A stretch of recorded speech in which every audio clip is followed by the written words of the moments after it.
আজকের ভিডিওতে YouTube monetize নিয়ে কথা বলবো। বিশেষ করে যারা নতুন ইউটিউবার আছো তাদের জন্য এই টপিকটা খুবই ইম্পর্টেন্ট। যেহেতু আমিও একটা নিজে নতুন ইউটিউবার, সেই হিসেবে এই আপডেটটা আমারও খুব জানার প্রয়োজন ছিল। আর আমি যেহেতু ইউটিউব ব্যাপারে টিপস দিয়ে থাকি, তাই তোমাদের সাথে এই আপডেটটা শেয়ার করছি। তাহলে মেন টপিকে চলে আসি। যারা ইউটিউবে নতুন কাজ করছো বা ভিডিও বানাচ্ছ, কিন্তু তোমরা জানো না ইউটিউবের এমন পলিসি আছে, পলিসির বাইরে গিয়ে ভিডিও বানালে কিন্তু ইউটিউব চ্যানেল মনিটাইজ হবে না। চ্যানেলে মনিটাইজ করতে গেলে কি দরকার? 1000 সাবস্ক্রাইবার আর 4000 ঘন্টা ওয়াচ। নতুন ইউটিউবারদের জন্য এই ক্রাইটেরিয়া পূরণ করা কিন্তু অনেক পরিশ্রমের ব্যাপার। অনেক পরিশ্রম করে কিন্তু এই ক্রাইটেরিয়া পূরণ করতে হয়।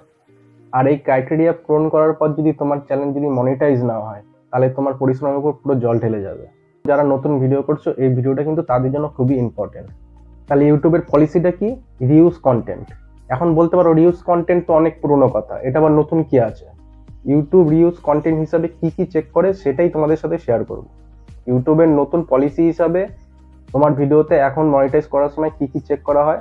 প্রথমে চেক করবে ভিডিও, তারপরে টাইটেল, তারপরে ভিডিও ডেসক্রিপশন, তারপরে তোমার চ্যানেলের অ্যাবাউট। এই 4টে জিনিস তোমার চেক করবে। তাহলে 1 নম্বরটা কি? তোমার ভিডিও। ধরো অন্য কারোর ভিডিও তুমি ডাউনলোড করে তোমার চ্যানেলে আপলোড করছো। তুমি ভিডিও বানাচ্ছ, পুরো ভিডিওটাতে তোমার নিজের ভ্যালু অ্যাড করতে হবে, নিজের ক্রিয়েটিভিটি রাখতে হবে, নিজের ফেস ভয়েস, নিজের ভ্যালুটা কিন্তু অ্যাড করতে হবে। তুমি অন্যের ভিডিও এডিট করে তোমার চ্যানেলে আপলোড করছো, সেটাতে তোমার ইউজ কন্টেন্ট চলে আসবে। তোমার নিজের অরিজিনাল কন্টেন্ট তোমার আপলোড করতে হবে। 2 নম্বর কি? তোমার ভিডিওর টাইটেল। নতুন পলিসি হিসেবে টাইটেলও কিন্তু এখন রিউজ কন্টেন্ট চলে আসছে। রিউজ কন্টেন্ট একই টাইটেল 3বার তুমি ব্যবহার করতে পারবে না। মানে তুমি টাইটেল দিয়েছো ভিডিওতে ভিউ বাড়াবো কি করে, এই টাইটেলটা যদি তুমি 3বার যদি তোমার চ্যানেলে দিয়ে থাকো, তাহলে এটাতে কিন্তু রিউজ কন্টেন্ট চলে আসবে। এরকম টাইটেল ব্যবহার করা যাবে না। তুমি টাইটেলটাকে একটু ঘুরিয়ে ফিরিয়ে যদি তুমি লিখে দাও, তাহলে তোমার কোনো প্রবলেম হবে না। কিন্তু একই টাইটেল তুমি 3বার কিন্তু ব্যবহার করতে পারবে না, তাহলে তোমার রিউজ কন্টেন্ট চলে আসবে। ধরো তুমি টাইটেল দিয়েছো ভিডিওতে ভিউ আনবো কি করে, এই টাইটেলটা তুমি 3বার যদি দিয়ে থাকো, প্রথম একটা ভিডিওতে দিয়েছো ভিডিওতে ভিউ আনবো কি করে, আবার কোনো একটা ভিডিওতে দিয়েছো ভিডিওতে ভিউ আনবো কি করে, আবার একটা ভিডিওতে দিয়েছো ভিডিওতে ভিউ আনবো কি করে, এরকম যদি 3বার যদি একই টাইটেল দিয়ে থাকো, তাহলে রিউজ কন্টেন্ট চলে আসবে। আর 3 নম্বরটা কি আছে? ডেসক্রিপশন। ডেসক্রিপশনে পরপর তুমি কিউআর কোড বসাতে পারবে না। তার সাথে কি করতে হবে?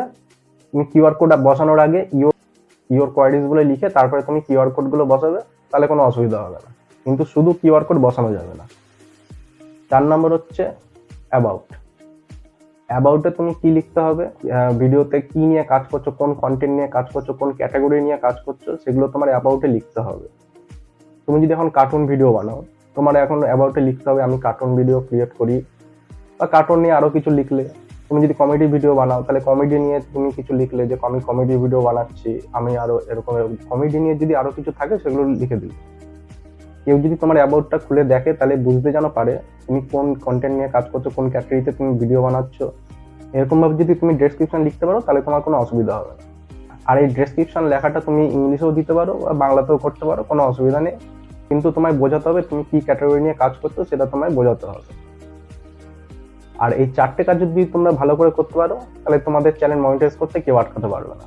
আর এই ভিডিওটা যদি ভালো লেগে থাকে, তাহলে কমেন্টে জানাবে, আর লাইক করে দিও, আর সাবস্ক্রাইবটা করে দিও।